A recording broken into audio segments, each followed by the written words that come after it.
Hello, my name is JV Howery, and once again I am bringing you my Poetry Thursday reading, where I read a poem or poems that I like. In this installment, I'll be returning to Clark Ashton Smith's poetry again, and as all the poems I'm going to be reading deal with sort of cosmic themes, that's what I'm entitling the video.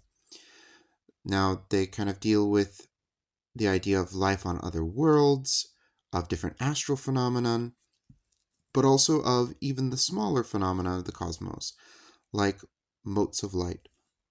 So I will read 4 poems from Clark Ashton Smith, and we'll give the title before each poem.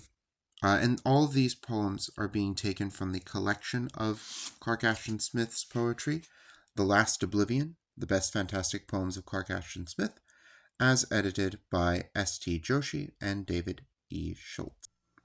So the first poem, In Saturn. Upon the seas of Saturn I have sailed, to isles of high primeval amaranth, where the flame-tongued, sonorous flowers enchant, the hanging surf to silence, all engrailed, with ruby-colored pearls, the golden shore allured me, but as on one whom spells restrain, for blind horizons of the sombre main, and harbors never known, on my singing prore, I set forth rightly. Formed of fire and brass, and arched with moons, immenser heavens deep were opened, till above the darkling foam, with dome on cloudless adamantine dome, black peaks no peering seraph deems to pass, rose up from realms ineffable as sleep. Triple aspect.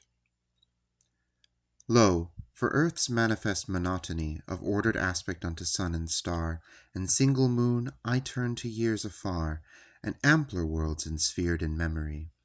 There, to the zoned and iris-varying light of 3 swift suns in heavens of vaster range, transcendent beauty knows a trinal change, and dawn and eve are in the place of night. There, long ago, in morning's ocean green, I saw vast deserts verdant with the sky, or under yellow noons wide waters lie, like molten bronze that boiled with fires unseen. Strange flowers that bloom but to an azure sun I saw in all complexities of light, that work fantastic magic on the sight, wrought unimagined marvels one by one. There swifter shadows suffer gorgeous dooms, lost in an orange noon, an azure morn, at twofold eve large, winged lights are born, towering to meet the dawn, or briefest glooms, of chrysoberyl filled with alien stars, draw from an emerald east to skies of gold, toward jasper waters leaning to behold. Vague moons are lost amid great nenuphars. The Abyss Triumphant. The force of suns had waned beyond recall. Chaos was re-established over all, where lifeless atoms through forgetful deeps fled unrelated, cold, immusical.